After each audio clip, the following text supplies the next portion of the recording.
Oscar Bevis, IFL TV, proudly sponsored by Velas here in London. It's fight week. Masood Abdullah joins me. First off, how are you, mate? I'm good. Just excited to get things going. Yeah, I was going to say that fight week feeling. You've had it 4 times, is your fifth fight, of course, but when it kind of gets down to the nitty gritty, obviously only the start of fight week, but I'm just kind of getting that little buzz ready for Saturday. Yeah, I mean, for me, every fight seems like a completely new experience just because it's another weight division. So this is my fourth weight division dropping down to. Let's see if I hold my power and if I can hold my strength and hurt people. I'm going to stick to this. If not, go back up. I've got a lot of weights to play around with. So yeah, let's see how it goes. Yeah, let's talk about that because I suppose at this stage of your career, it is kind of trying to find yourself and find what works for you. When you move into titles, you'll be more comfortable. But as you do this early stage of your career, was this kind of always the plan to just see what works for you? Yeah. So initially, what the plan was, we get a nutritionist, we start working on my weight, see how I go up and down. But for some reason, I'm losing a lot of weight when I diet properly. So we just experimented every single time. So the last fight, I was 2 pounds overweight.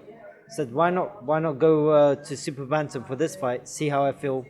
And so far, I'm making weight amazingly well. Let's see if I can hold my power and how I would do with as the rounds go on. You talk about holding your power, 4 fights, 4 knockouts on the record. When you turned over, obviously you know your capabilities, but transferring from the amateurs to the pros is one thing. When you turned over, did you expect your power to hold into the pro game, or did you perhaps even surprise yourself a little bit? Honestly, I wasn't expecting a lot. When I turned pro, I was just expecting to hurt people, go through the rounds, just fill things out. But yeah, I knew that as soon as I got someone hurt, I'll be able to finish them. I'll be able to hurt them, end the fight. But I wasn't expecting to get 4 fights, 4 stoppages back to back, and then even stop Sandeep because that guy had a hard head. Even Charlie Frankham couldn't stop him, and yeah, I'm quite pleased with that. Coming off of that fight, 2 weight divisions below Charlie as well. So yeah. How have you found your pro career so far? It's been good. It's been a good journey. It's been emotional because there's been times where I've been begging for fights and stuff like that, like during the COVID period. I think I had a horrible start. I spent 2 years just being inactive, and then now I can finally get things going. Possibly get some titles this year. That's what I'm looking for. Yeah, we'll talk about the titles and perhaps your plans for later on in the year this second. I've just been speaking to some of your team and they've always been confident in you. I've known that for, since you turned pro, but the fact that you've fought, I think, 3, this will be your 3rd unbeaten fighter now. You're talking about stopping people who haven't been stopped before and haven't been stopped by some other of Frank's prospects. Kind of all going at a good pace and showing that you are one of the hottest prospects in the country. I mean, hopefully everyone else from the stable can see that as well. And let's see, because the amateurs I didn't play about. I was the fastest amateur to win the ABA title in the shortest period of time. I want to make sure I do the same thing in the pros. It's just unfortunate the time that I turned pro, I couldn't break records.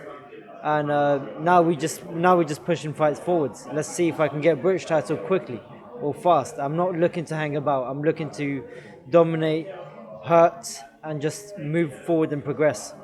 You're speaking like a man with intent. That's what the fans will obviously want to hear. So I take it potentially first title this year. Maybe not the British, because I know sometimes you have to go through certain routes and fight eliminators and whatever, but maybe some sort of first title towards the back end of this year?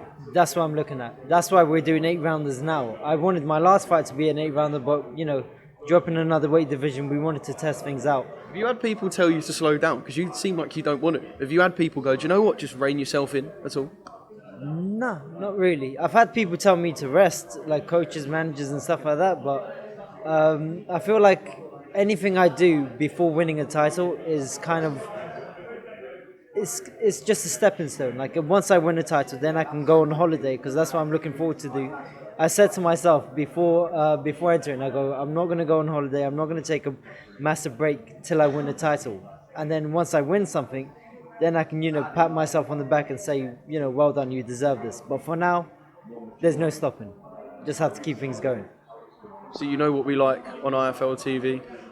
Maybe after your fight on Saturday night, or maybe when we do some stuff in the future, or potentially even now, if you've got anyone on your mind, anyone you'd like to call out in the British scene?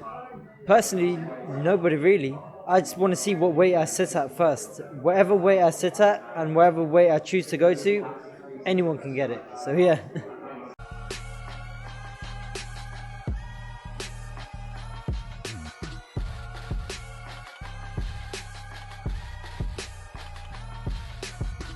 Download the Everlast Fitness app and find your greatness within.